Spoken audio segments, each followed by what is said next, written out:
please remember that this is an ever-evolving process. If you have a problem with it, you can bring it up. If you feel you're being neglected, you can bring it up. You know, like democracy is not responsive to the people, so that people have to gather and assemble and start start having the conversation, and it's a continuous conversation, right? And it's not, and also the conversation is not just about left versus right, or this position, that I've got an agenda and I'm trying to push that position. I'm sure there's people who have their, we all have our own conceptions, right, of what things should look like, right? But the point, I think, is to keep in mind is that this is a collective thing, that it's everybody, right?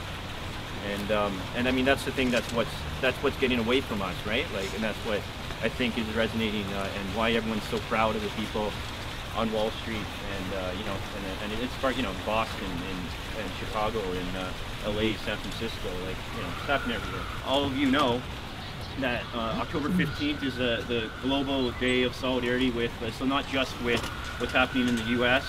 On Wall Street, but also thinking of people protesting austerity measures in Europe, and also making the connection with the Arab Spring, right?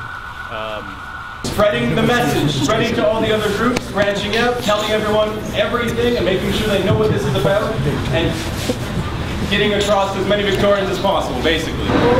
There's not much that we can do unless we vote, unless we change the minds of the populace that are out there. We're hoping that with media representation, that we'll hopefully get better representation in Canada than they have in the States, and we'll actually be able to connect with people all across Canada who really want change effected in Canada for all reasons, whether it be for poverty or for injustices with economic economies, or for the big banks making money privately. We've got tons of issues to go for. If you're not out right now protesting, there's an issue for you. I'm sure there is. None of us are exactly pleased to take any vote, but we're coming here to 100% consensus before we talk to any of the anything that we're going to be doing. It's the People's Assembly. We will all come to an agreement before actually having any objectives or things going on, just like the global protests with Occupy Together. When you see things like Arab Spring on a personal note, does it give you hope that the people can actually affect change?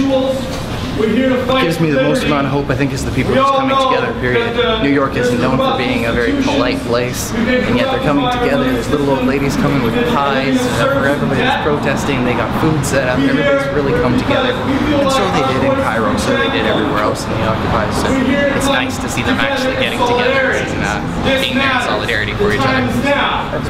I'm done with it for the interviews.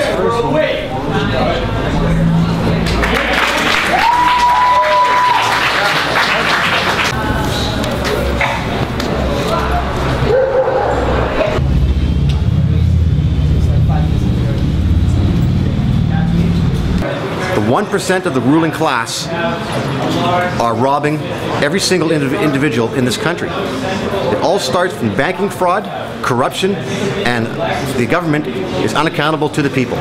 So how do we change that? We can protest, or we can demand action. In 1974, through corruption and illegal activities, they ended the Bank of Canada. How did they do this in 1974? The Bank of Canada was ours for 226 years. 226 years. We fought 2 world wars. We built a highway from the East Coast to West Coast called the Trans-Canada. We had healthcare, dental, medical, pension plans, and our economy thrived. Myself personally, I recommend 2 things.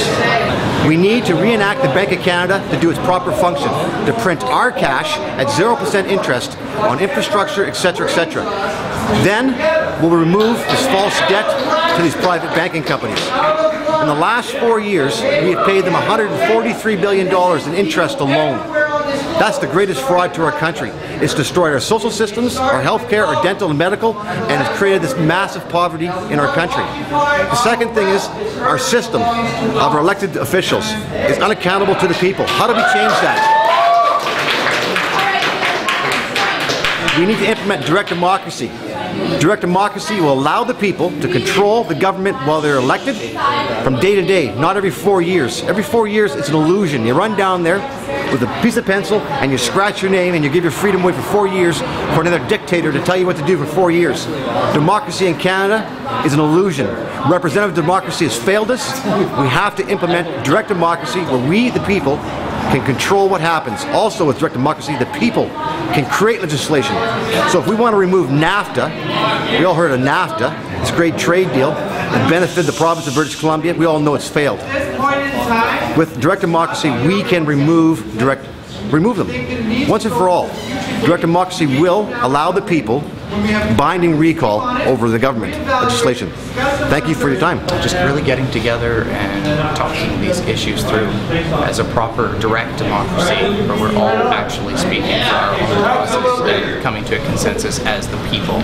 Because the government doesn't listen to any of us right now. Occupy Victoria would be what we are attempting to organize here is across Canada right now on October 15th. All sorts of people are going to be coming out and just giving solidarity with all the other Occupy movements around, especially in the States right now.